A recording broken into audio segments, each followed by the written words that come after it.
Alhamdulillahirabbil alamin wassalatu wassalam ala asyrafil anbiya'i wal mursalin wa ala alihi wa sahbihi ajma'in. Subhanaka la ilma lana illa ma 'allamtana innaka antal alimul hakim. Rabbi shrah li sadri wa yassir li amri wahlul 'uqdatam min lisani yafqahu qawli. Amma ba'd. Alhamdulillah ala nikmatil Islam, alhamdulillah ala nikmatil iman, wa kafa biha min ni'mah. Allahumma barik lana fi Rajab wa Sya'ban wa ballighna Ramadan wa ballighna Ramadan wa ballighna Ramadan wa a'inna 'ala siyam wal qiyam wa qira'atil Qur'an wa qanni'na bil yasir minal manam.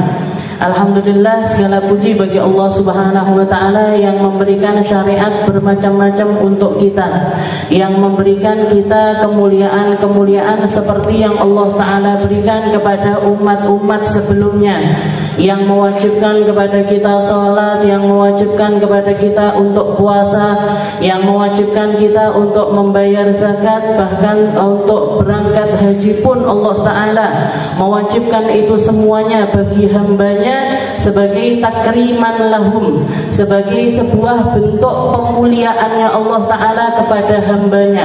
Kalau kita mau mikir kalau kita mau berpikir lebih dalam lagi, misalkan semua syariat itu kita nggak mengenalnya, kira-kira kita ini hidup ngapain? Kira-kira kita ini mikir apa? Kira-kira kita ini ngamalin apa?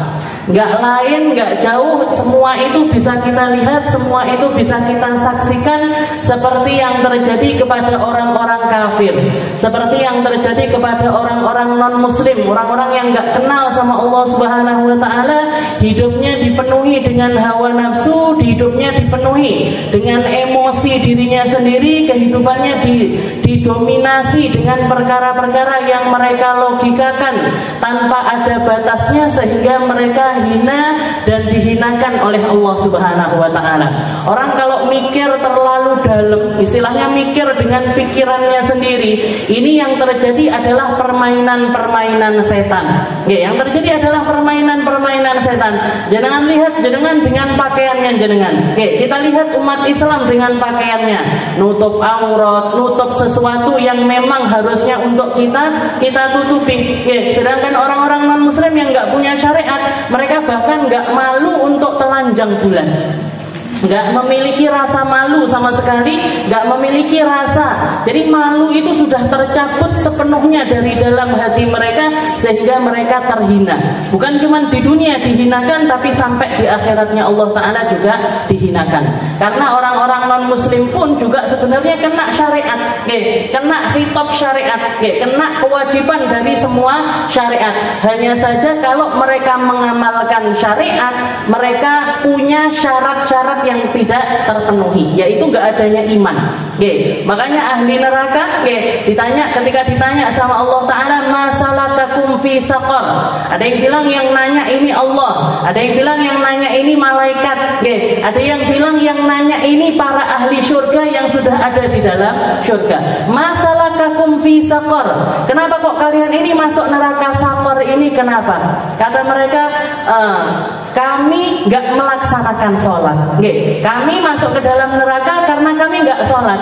Wala nut'imul miskin, dan kami gak bayar zakat, kami gak ngasih makan kepada orang-orang miskin. Padahal syariat sholat, syariat zakat ini yang kena kan orang Islam, yang bisa melaksanakannya orang Islam. Tapi ternyata orang non-muslim juga dihinakan sama Allah ta'ala dengan siksaan-siksaan tersebut. Kalau orang Islam gampangnya, kalau orang Islam misalkan mereka melakukan maksiat, mereka melakukan kesalahan yang sampai akhirnya membuat mereka masuk ke dalam nerakanya Allah ta'ala, mereka hanya disiksa dengan apa yang mereka langgar. Dengan apa yang mereka langgar. Orang perempuan yang gak nutup aurat disiksa sama Allah ta'ala dengan siksaannya orang yang gak nutup aurat. Orang Islam yang gak sholat, dia disiksa dengan siksaannya orang yang gak sholat. Gak puasa, disiksa siksaannya orang gak puasa, dan lain sebagainya. Tapi orang non-muslim muslim, orang kafir ini lengkap lengkap. Mereka ini sudahlah masuk neraka. Hukumannya orang nggak sholat dia dapat, nggak zakat dia dapat, nggak puasa dia dapat, bahkan nggak istilahnya nggak berangkat haji mereka juga dapat. Dapat dosanya. Misalkan mereka sudah punya harta yang bisa dipakai untuk berangkat haji, kok nggak budal haji, dapat dosanya orang yang tidak melaksanakan ibadah haji. Jadi maksiat terbesarnya umat ini memang yang nggak termaafkan adalah ketika mereka tidak percaya kepada Allah Subhanahu wa Ta'ala. Makanya kita perlu bersyukur, ya Allah, alhamdulillah sholat, alhamdulillah poso, alhamdulillah nutup aurat, alhamdulillah bayar zakat. Ini semuanya adalah bentuk pemuliaannya Allah Ta'ala kepada umat Islam. Dan ayat dari puasa ini, seperti yang lalu juga kita bahas, Allah Ta'ala mengatakan, ya ayyuhalladzina amanu kutiba alaikumusiyam kama kutiba alal ladzina min qablikum. Wahai umat Islam, wahai hamba yang beriman, yang enggak beriman berarti enggak hai. Wahai umat yang Islam, orang-orang iman, kutiba alaikumusiyam, diwajibkan atas kalian puasa, kama kutiba alal ladzina min qablikum, sebagaimana umat terdahulu itu juga berpuasa. Para ulama mengatakan ayat ini Bu, tasliyatan lana. Ayat ini itu penghiburan untuk kita. Penghiburan untuk kita. Karena seseorang ketika melakukan sesuatu sendirian dengan melakukan sesuatu bersama-sama, atau kita itu tahu kalau ada golongan sebelum kita mendapatkan hal yang sama, itu takhfifan lana, itu menjadi bentuk penghiburan untuk kita. Kayak misalkan kita sakit, kita sakit kena demam misalkan, atau kena cacar, atau kena sakit gigi, atau pusing, ini kan sakit, sakit membuat sakit kan? Kalau kita lagi kena sakit seperti itu kan sakit rasanya. Tapi ketika kita nginget-nginget, Nabi Muhammad juga pernah demam. Nabi Muhammad, kekasihnya Allah Ta'ala juga pernah demam. Nabi Allah Ayub bahkan dikasih sama Allah Ta'ala salah satu ujiannya adalah sakit yang luar biasa. Akhirnya, ya Allah sabar, alhamdulillah, mek lorong ini tok. Cuman sakit gini aja. Kita kena sakit, sakit apapun. Jadi kalau misalkan kita merasa, orang-orang terdahulu itu juga sakit. Istilahnya sing soroi nggak mek awake dhewe tok. Yang kena musibah itu bukan cuman kita saja.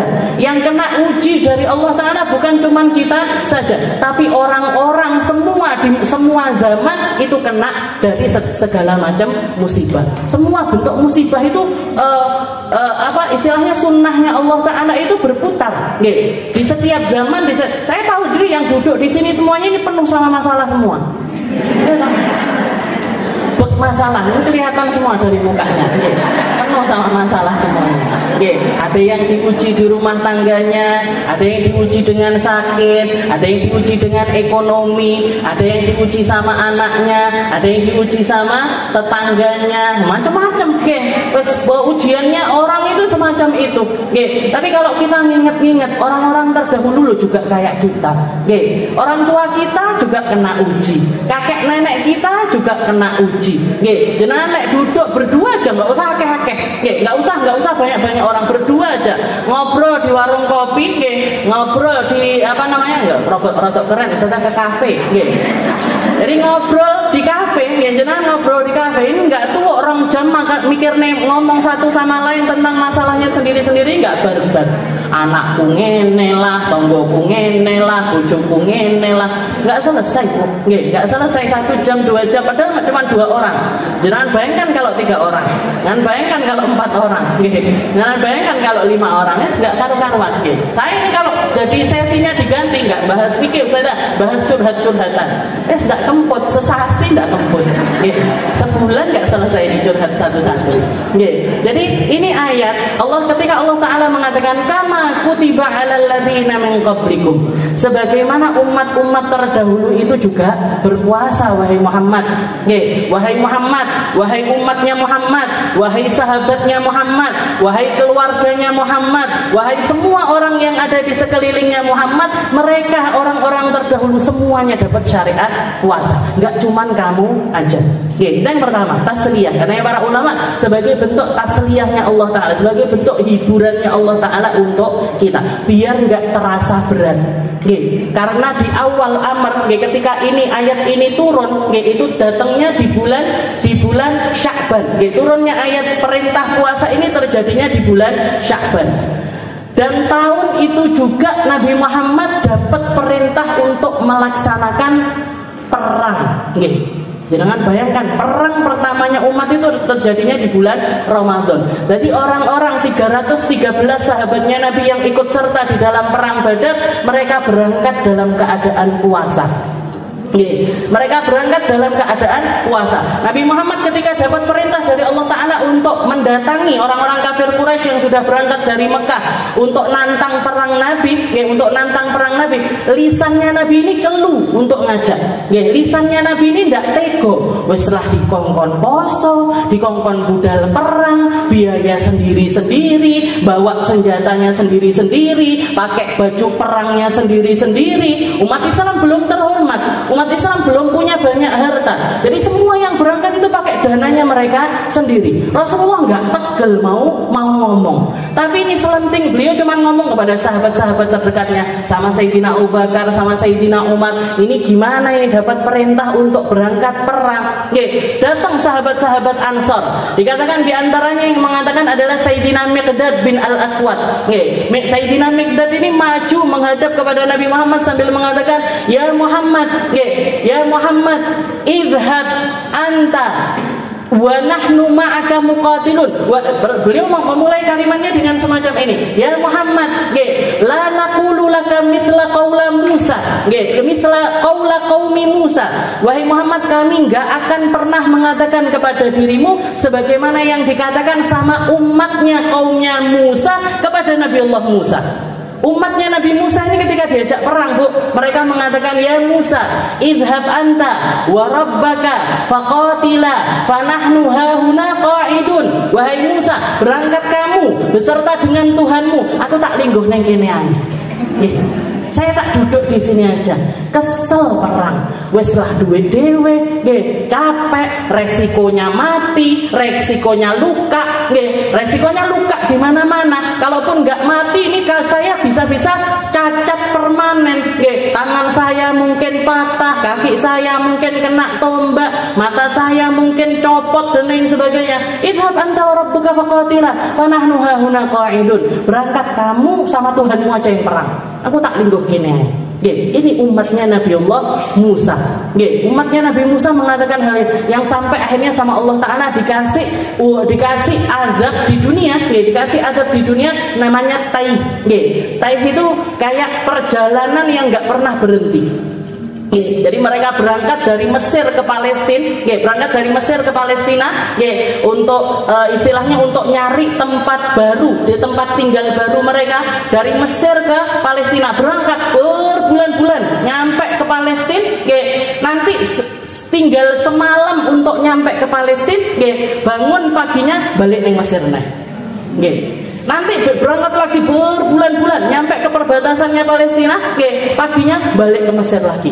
Itu selama lebih dari 40 tahun. Orang-orang Yahudi itu diazab sama Allah Ta'ala dengan azab yang namanya taih, yang sampai akhirnya membuat mereka itu sampai sekarang itu nggak punya tanah air. Orang Yahudi itu nggak punya tanah air karena diazab sama Allah Ta'ala, nggak diterima sama semua negeri, nggak diterima sama semua tempat, nggak diterima mereka. Ini nggak mungkin, istilahnya nggak mungkin Israel ini bakalan menguasai Palestina, nggak mungkin. Kalaupun misalkan mereka istilahnya nanti hampir menguasai, dibinasakan sama Allah Ta'ala. Mau menguasai, dihabiskan lagi kekuasaannya. Terus seperti itu azabnya ila yaumil akhir, sampai hari kiamat. Tapi Palestina ya tidak merdeka-merdeka. Sampai sampai hari kiamat. Nggih, sampai kiamat. Ya muga-muga kau kuat. Nggih, semoga kita istilahnya kita doakan orang-orang Palestina itu kuat, sabar. Nggih, tapi sebenarnya yang perlu dikuatkan, disabarkan bukan mereka. Kita. Nggih. Kita yang perlu disabarkan. Ini orang sana udah sabar-sabar. Nggih, itu yang pertama, tasliyah. Dan yang kedua, ketika Allah Taala mengatakan kama kutiba 'alal ladzina min qablikum, sebagaimana umat-umat terdahulu itu juga puasa wahai Muhammad. Ini buat menyadarkan kita, untuk menyadarkan kita bahwasanya syariatnya Allah Ta'ala kepada Nabi Muhammad itu diberikan secara tamam, secara sempurna, agar kita nanti di akhirat, agar kita umatnya Nabi ketika di akhirat gak meri sama kebaikannya kaum yang lainnya. Agar kita nggak iri dengan kebaikan dari kaum yang lainnya. Oh, umatnya Nabi Musa dapat pahala puasa, kok kita enggak? Kalau nggak ada syariat puasa, kita nggak puasa, akhirnya nggak dapat kemuliaannya puasa, makom-makom tertinggi di dalam surga. Nanti di hari kiamat itu nggak ada ceritanya orang iri sama hartanya orang, nggak ada orang iri dengan parasnya orang. Kabeh hayu-hayu, semuanya di usia yang sama, semuanya di dalam badan yang sama, semuanya kalau di surga semuanya dengan paras kegantengan yang sama. Itu nggak ada orang iri. Yang bikin orang iri ini apa? Ketika seseorang ini mendapatkan kemuliaan dengan amalnya mereka. Orang ini, oh surga yang ini ternyata yang masuk orang-orang ahli puasa, yang ini ternyata yang masuk orang-orang ahli bangun malam, orang ini ahli sedekah, oh orang ini, mereka dapat ngiri. Yang nggak melakukan ini ngiri sama yang lainnya, nggak ngiri sama yang lainnya. Itu makanya kemuliaannya syariat ini permanen. Di dunia kita mungkin merasakan payahnya, tapi di akhirat kita akan mendapatkan buah dari setiap kebaikan-kebaikan tersebut. Jadi umatnya Nabi Muhammad itu belajar juga sama kaum-kaum terdahulu. Makanya Sayyidina Miqdad mengatakan idhab anta. Ketika beliau, kami nggak akan ngomong seperti kaumnya Nabi Musa, idhab anta wa rabbuka faqatila wa nahnu hahuna qa'idun. Enggak, wahai Muhammad, bal naqulu lak, tapi kami akan mengatakan kepada dirimu wahai Muhammad, idhab anta wa nahnu ma'aka muqatilun. Berangkatlah kamu beserta dengan kami semuanya, kami akan ikut serta di dalam peperangan tersebut. Bahkan di dalam riwayat yang lain Sayyidina Miqdad mengatakan wa nahnu ma'aka, kami akan membersamaimu wahai Muhammad, di samping kananmu, di samping kirimu, di bagian depanmu, di bagian belakangmu, kami akan ikut serta denganmu. Sembarang arep mau teke endi umat ini terserah kamu wahai Muhammad. Kamu taruh di depan, siap. Kamu taruh di belakang, siap. Kamu suruh megang bendera, siap. Kamu suruh kami di samping kanan, di samping kiri, siap semuanya. Ditaruh di atas gunung, silahkan. Taruh di bagian bawah, silahkan. Mau jadi bagian jagain kemah, silahkan. Perempuan-perempuannya disuruh bagian untuk bersihkan orang yang luka, ataupun juga ngasih obat. Ini tugasnya perempuan-perempuan, ngasih minum. Nah ini semua pengen ambil bagian dari apa yang dilakukan sama Nabi Muhammad SAW. Makanya jangan satu-satunya cerita atau istilahnya umat yang sampai segitu cintanya sama Nabi ini ya umatnya Nabi. Makanya di dalam riwayat ini perang Badar, perang Uhud, ini banyak anak kecil-kecil umur 11, umur 12, mereka berangkat daftar perang. Berangkat daftar perang, bu, anak umur 11-12 tahun, yang sampai diceritakan pedangnya sama anaknya gedean pedangnya. Jadi mereka bawa pedang sampai diseret, gak kuat megang pedang. Tapi daftar perang, ya Rasul kami pengen ikut perang. Katanya Nabi, kamu kekecilan, pulang aja dulu, tahun depan aja datang lagi. Nangis pulang, nangis gak dijak perang itu. Jangan bayangkan mental seperti apa yang mereka dapatkan dari pendidikannya Nabi Muhammad SAW. Ya, makanya saya sering bilang kita ini umat akhir zaman ini garek ngomong minal katuti nawal nunuti nawal ganduli. Garek jaluk katut, garek jaluk nunut, garek jaluk gandul. Mental kita peyek, sholat kita nggak karu-karuan. Kalau orang Arab ngomongnya lalu wala alih. Awake dhewe amal, nggak ngimo, nggak nengen, nggak ngetan, nggak ngulon, nggak enek sing jelas. Sholatnya nggak jelas, posone nggak jelas. Perangnya apalagi? perangnya apalagi. Jadi ini sekarang kita masuk ke ahkamus shaum, hukumnya puasa. Kalau yang wajib kemarin sudah kita bahas, puasa Ramadan, satu-satunya puasa yang kewajibannya istilahnya tertera di dalam Al-Quran dan umat ini memang benar-benar harus melaksanakannya, pasti puasa Ramadan. Terus ada lagi puasa qadha. Kalau untuk yang wajib puasa qadha, puasa kafarat, puasa kafarat, entah itu karena membunuh atau karena jima di bulan Ramadan atau karena pernah melakukan janji atau nazar. Nah, itu semuanya hukumnya adalah menjadi puasa wajib. Setelah itu yang kedua, ada puasa-puasa yang hukumnya adalah sunnah. Semua puasa yang dulunya dilakukan sama Nabi sebelum datangnya kewajiban puasa Ramadan, setelah datangnya kewajiban puasa Ramadan semuanya berubah menjadi puasa sunnah. Semuanya berubah menjadi puasa sunnah. Seperti yang diriwayatkan sama Sayyidah Aisyah. Sayyidah Aisyah mengatakan, inna kana yaum Asyura, salah satu puasa yang dilakukan sama umat bahkan ketika mereka di zaman jahiliyah, orang-orang Quraisy ini mereka sudah melaksanakan puasa namanya puasa Asyura. Tanggal 10 dari bulan Muharram. Tanggal 10 Muharram namanya Asyura. Katanya Sayyidah Aisyah, karena Quraisy yasumuhu. Orang Quraisy dulu puasa Asyura. Sebelum ada syariat Ramadan mereka melaksanakan puasa Asyura. Tapi ketika datang kewajiban puasa Ramadan, katanya Nabi Muhammad, man syaa falyasum wa man syaa falyuftir. Yang pengen tetap puasa silahkan, yang nggak pengen puasa juga silahkan. Yang pengen puasa silahkan, yang nggak pengen puasa silahkan. Terus juga kita kenal sama puasa namanya puasa Arafah. Jadi puasa sunnah ini macam-macam. Ada yang datangnya itu setiap tahun, ada yang yatakarrar bitakarruri sanah, Jadi cuman satu yang saya tulis, Jadi terulang tiap tahun, Ada yang terulang tiap tahun, ada yang terulang tiap bulan, ada yang terulang tiap minggu. Ada yang terulang tiap tahun, ada yang terulang tiap bulan, ada yang terulang tiap minggu. Nah, ini yang saya tulis masih satu. Yang yatakarrar bitakarruris sinin, yang datangnya itu tahunan, semacam puasa Arafah. Tapi puasa Arafah ini disunnahkan, puasa Arafah ini disunnahkan untuk mereka yang enggak haji. Untuk mereka yang tidak haji. Yang berangkat haji enggak kena kesunnahan puasa Arafah. Enggak kena kesunahan puasa sunnah, Jadi kalau dilakukan dapat pahala, enggak dilakukan enggak dapat dosa. Jadi puasa Arafah ini untuk mereka-mereka yang enggak berangkat haji. Kalau yang berangkat haji malah nggak sunnah puasa, karena mereka harus menyiapkan fisiknya untuk melakukan berbagai macam nusuk, macam-macam manasiknya haji. Arafah, nanti mabit di Musdalifah, nanti mabit di Mina dan lain sebagainya, lempar jumroh, maka mereka nggak disunnahkan untuk puasa. Katanya Nabi Muhammad, siyaum yaum Arafah inni ahtasibu indallah ayyukaffiru sanatil lati ba'dahu wal lati qablah. Katanya Nabi, orang yang puasa di hari Arafah, saya mengharap kepada Allah Ta'ala orang yang melaksanakannya akan mendapatkan pengguguran dosa setahun sebelumnya dan setahun setelahnya. Setahun sebelum hari tersebut diampuni dosanya sama Allah Ta'ala, dan setahun setelahnya juga diampuni sama Allah Ta'ala. Maksudnya dijaga, dijaga dari macam-macamnya keburukan. Ini puasa Arafah. Setelah itu juga ada namanya puasa Tasu'a, Asyura, sama 11 dari bulan Muharram. 9, 10, 11. 10-nya itu namanya Asyura. Ini yang ada mulai dari awal itu Asyura.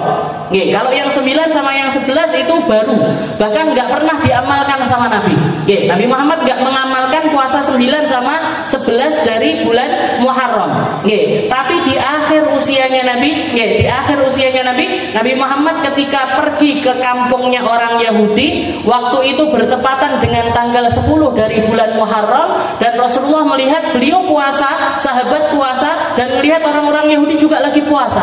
Oleh orang-orang Yahudi lagi puasa. Ditanya sama Nabi, kenapa kok kalian puasa?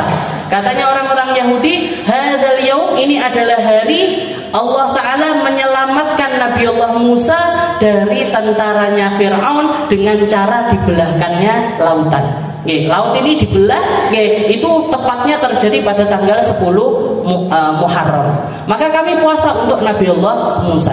Katanya Nabi Muhammad, nahnu aula bi Musa minkum. Kami umat Islam lebih berhak untuk memuliakan Nabi Musa dibandingkan kalian. Setelah itu beliau ngomong sama para sahabat, kalau tahun depan ini saya masih punya umur, saya akan puasa sehari sebelumnya dan atau sehari setelahnya.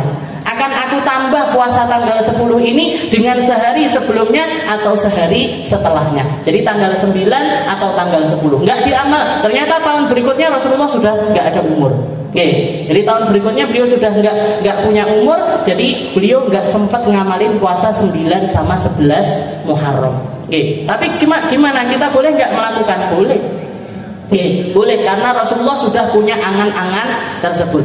Dan dikatakan para sahabat itu pemahaman dari para sahabat, kalau Rasulullah sudah pakai kalimat kalau, ada kata-kata kalau, lau kuntu, kalau misalkan aku, kalau misalkan, nah itu para sahabat itu keyakinannya mesti terjadi. Ini pasti terjadi. Jadi para sahabat pahamnya ketika Rasulullah, kalau tahun depan ini aku masih ada umur, oh berarti Rasulullah nggak ada umur tahun depan. Itu keyakinannya para sahabat. Salah satu contohnya lagi ketika Rasulullah ngirim pasukan untuk perang Mu'tah. Perang Mu'tah itu umat Islam banyaknya sekitar 1 juta pasukan. 1 juta pasukan itu kan banyak sekali. Tapi musuhnya 100 juta pasukan. Jadi Nabi Muhammad pasukannya yang diberangkatkan ini 1 juta, tapi pasukan yang siap untuk nyambut pasukannya Nabi itu 100 juta. Jadi bandingannya 1 banding 100. 1 banding 100. Kayak nggak mungkin menang. Dan cuman tahun itu aja, cuman perang itu saja Rasulullah sampai ngasih pemimpin itu 3 orang. Ngasih pemimpin itu 3 orang. Katanya Nabi, hamalal liwa, yang bagian megang bendera, yang bagian megang bendera Zaid bin Harithah. Fa'in kutil, kalau Zaid mati, ini pemahamannya Zaid, berarti aku mati. Karena Rasulullah bilang kalau dia mati, katanya Zaid, berarti aku mati. Setelah itu katanya kalau Zaid bin Harithah mati, maka yang megang bendera adalah Abdullah bin Rawahah. Kalau Abdullah bin Rawahah mati, maka yang megang bendera adalah Ja'far bin Abi Thalib. Kalau Ja'far bin Abi Thalib mati, maka silahkan kalian pilih dari umat ini siapa yang paling berhak untuk megang bendera. Ini 3 pemimpin ini yang sudah ditunjuk, Zaid bin Harithah, Abdullah bin Rawahah, sama Ja'far bin Abi Thalib. Ja'far bin Abi Thalib ini sepupunya Nabi sendiri. Jadi ini dalam keyakinannya berarti mati kabeh itu. 3 orang ini keyakinannya mati. Kalau kita sudah budal, aku nggak usah rintek Rasul timbang mati. Tapi para sahabat ini, makanya dikatakan ketika mereka berangkat, jadi Rasulullah habis sholat Isya itu istilahnya pelepasan pasukan ini untuk berangkat. Pelepasan pasukan untuk berangkat. Tapi 3 sahabat ini karena mereka, aku nggak bakalan balik ini. Saya nggak bakalan kembali lagi ke Madinah ini. Saya nggak akan merasakan sholat lagi sama Nabi, jamaah lagi sama Nabi, ngaji lagi sama Nabi. Saya nggak akan merasakan ini semuanya. Sehingga dikatakan ketika mereka sudah pergi berangkat, menjelang subuh, belayu balik naik ke Madinah. Naik udah sekencang-kencangnya untuk kembali ke Madinah, pengen sholat subuh bersama dengan Nabi Muhammad SAW. Begitu Nabi Muhammad salam, loh wong telu iki wis budal kembali nek. Kok kalian ini kembali lagi? Katanya para sahabat, ya Rasul, ini kayaknya kita nggak bakalan kembali lagi. Maka izinkan kami untuk sholat yang terakhir bersama jenengan di sholat subuh ini. Nangis Nabi, tapi setelah itu dilepaskan lagi. Jadi itu keyakinannya para sahabat. Makanya ketika Rasulullah bilang, kalau tahun depan aku masih dikasih umur, aku akan puasa sehari sebelumnya dan puasa sehari atau sehari setelahnya. Maksudnya digandeng sama Nabi, biar nggak sama dengan puasanya orang Yahudi.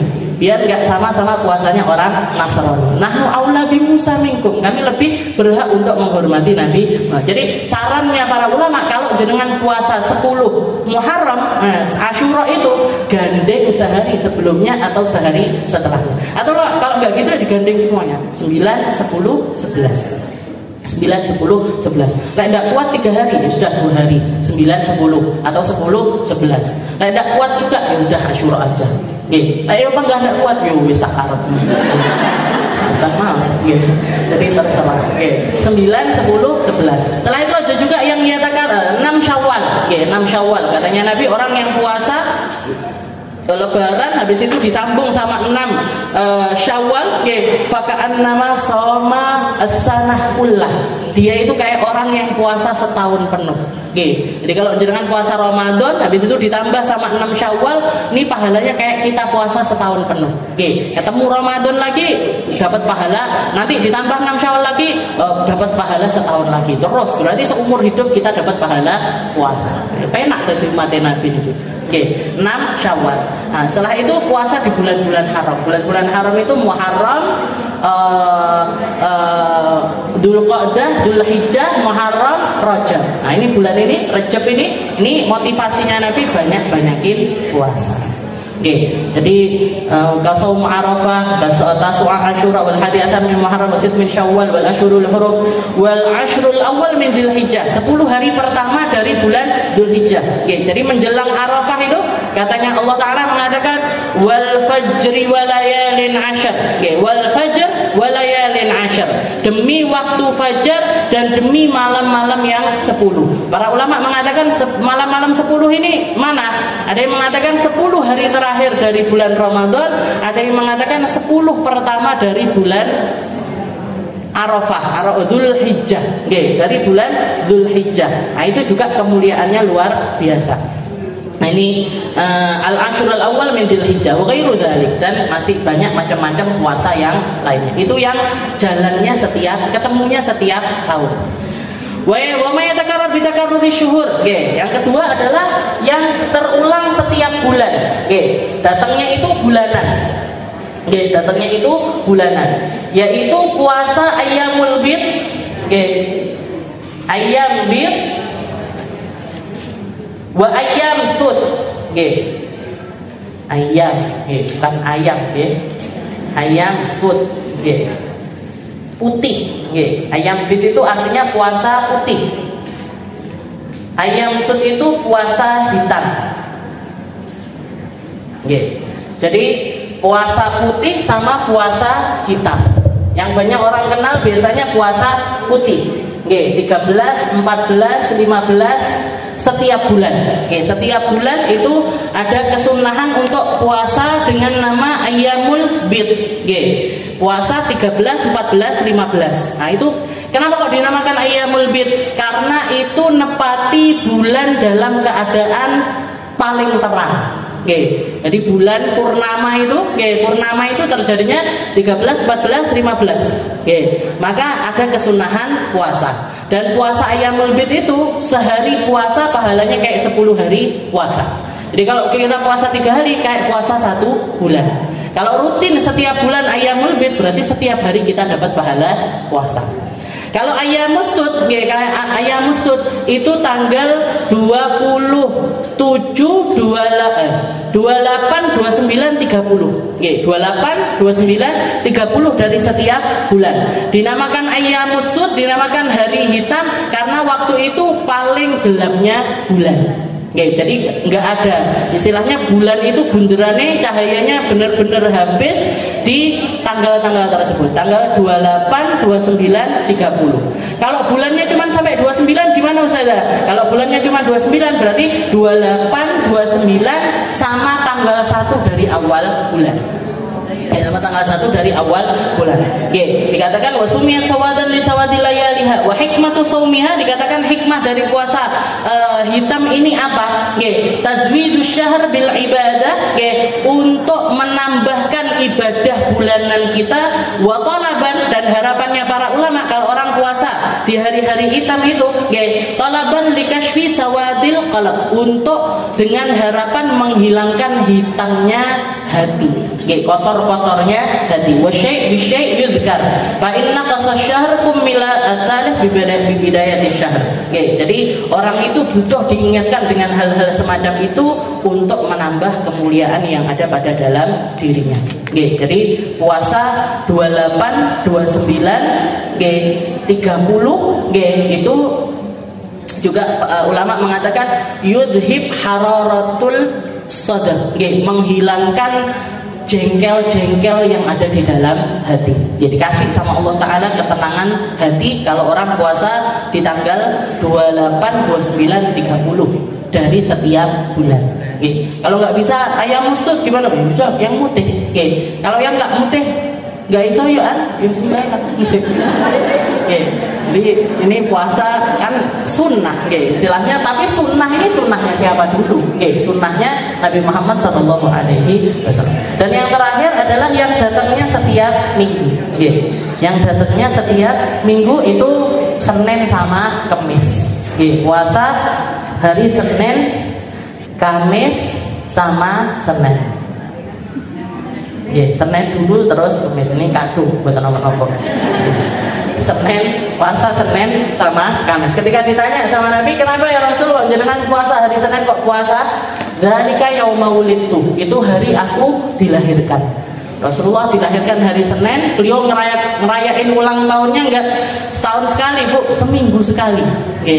Tapi dengan cara berpuasa. Dzalika yauma wulidtu. Kalau hari Kamis ketika ditanyakan, kenapa ya Rasul kok puasa hari Kamis?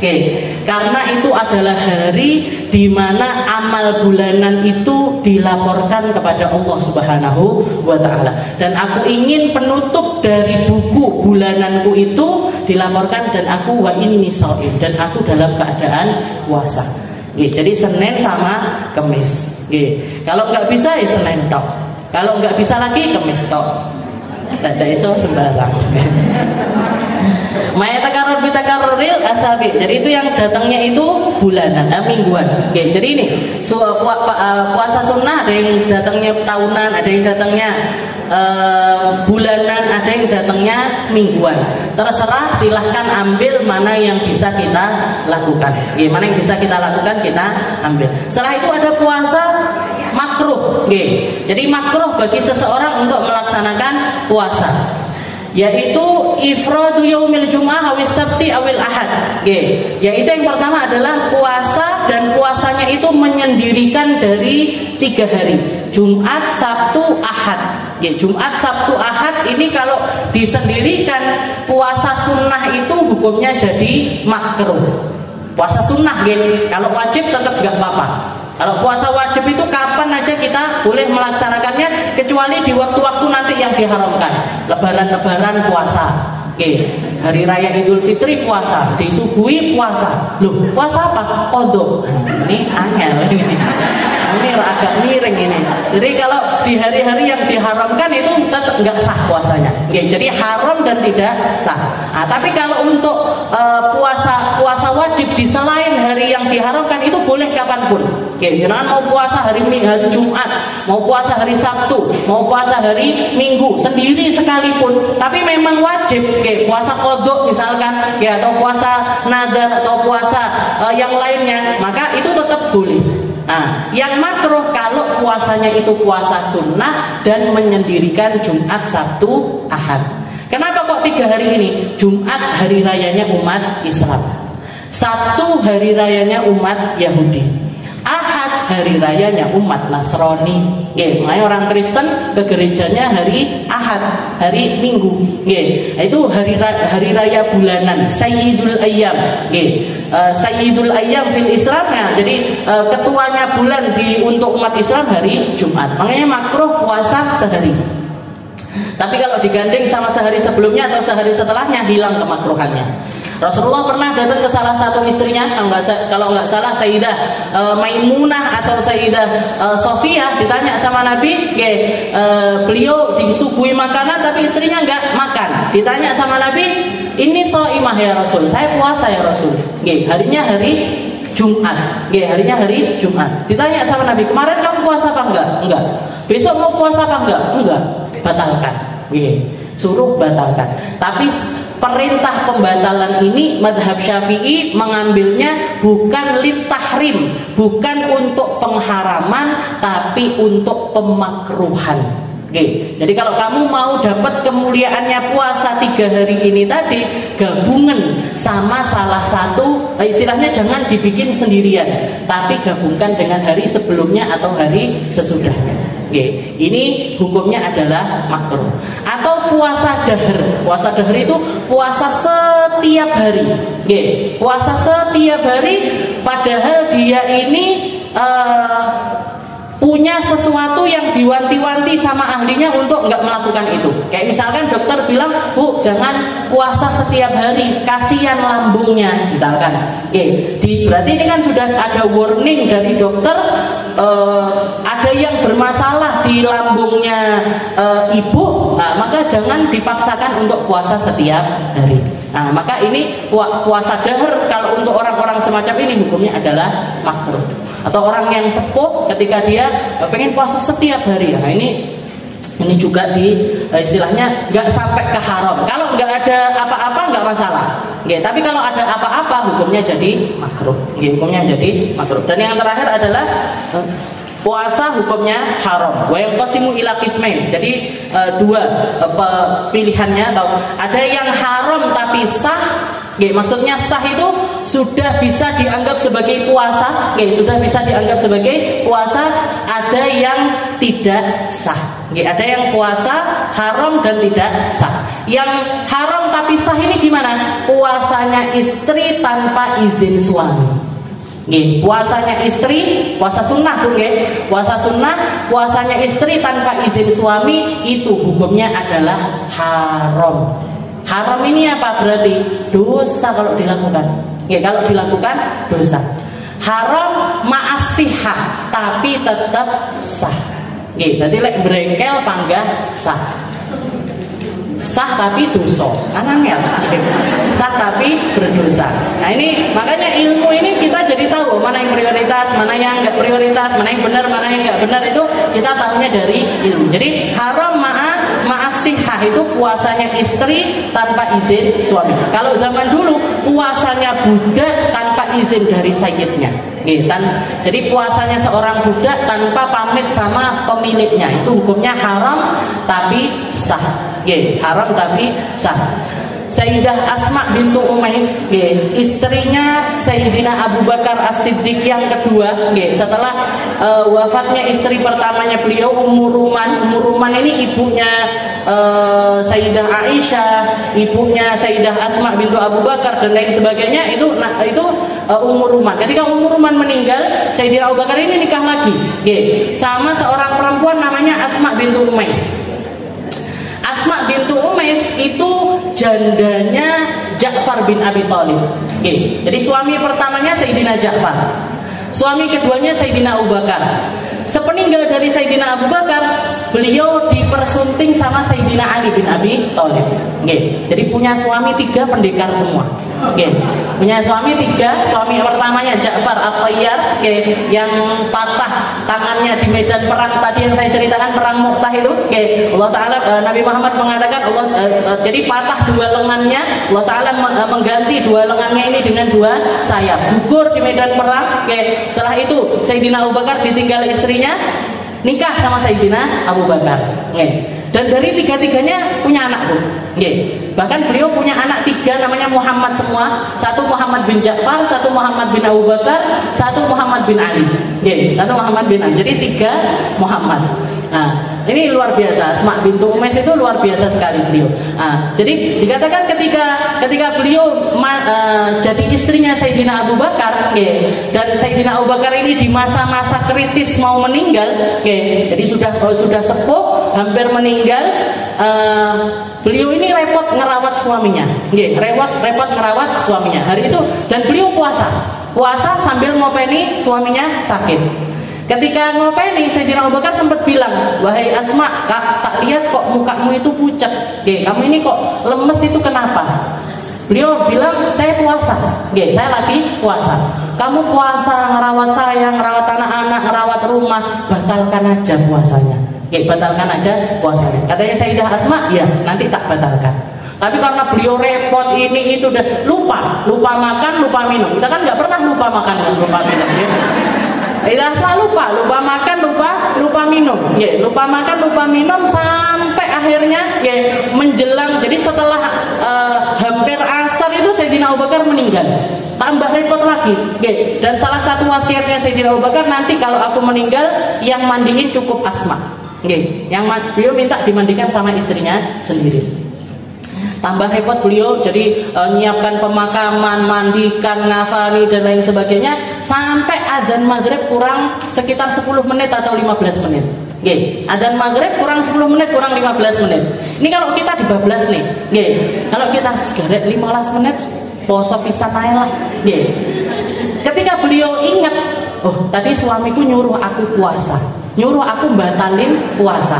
Nggih, nyuruh aku batalin puasa. Dibatalkan sama beliau. Beliau makan minum padahal azannya kurang 10 menit, kurang 15 menit.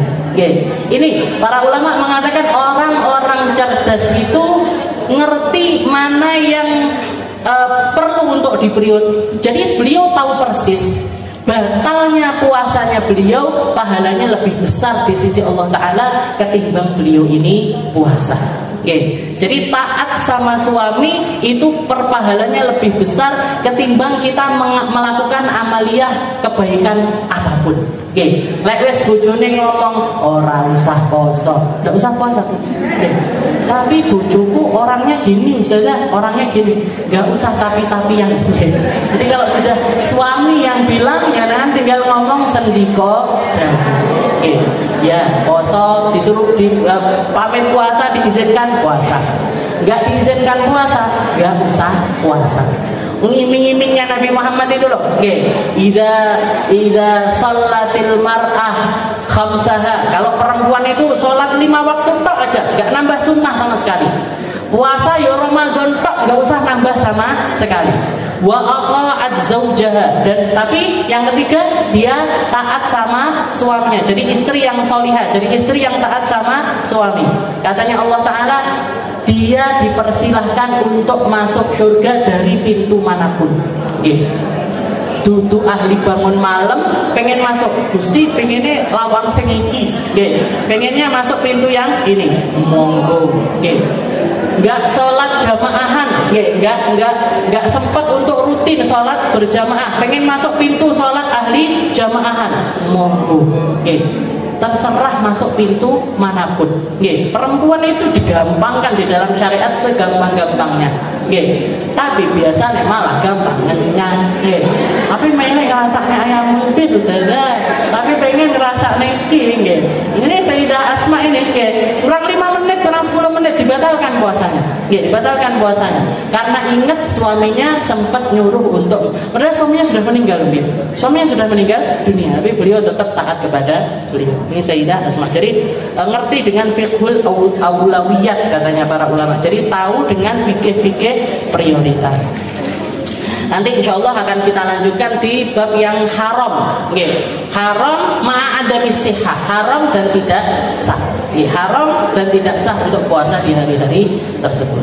Ada puasa hari raya Ayyamut Tasyrik, setengah dari bulan Sya'ban, atau Ayyamus Syak, hari-hari yang diragukan di dalamnya penghujung Sya'ban. Nah itu adalah hari-hari yang ada masyhur namanya, itu juga haram dan tidak sah. Tapi nanti ada penjelasannya. Ada orang-orang yang tetap boleh puasa di hari-hari tersebut. Mungkin sama Allah Ta'ala dimengertikan, difahamkan, dikasih berkahnya ilmu, dikasih berkahnya amal, dibantu untuk lebih memahami syariatnya Nabi Muhammad SAW, sehingga kita jadi orang yang tambah ngerti, tambah paham, tambah terbuka hati pikirannya untuk jadi hamba-hamba yang taat kepada Allah Subhanahu wa Ta'ala, dapat apa yang diinginkan sama Allah Ta'ala dari para ahli puasa, la'allakum tattaqun, agar kalian ini jadi hamba yang tambah takwanya.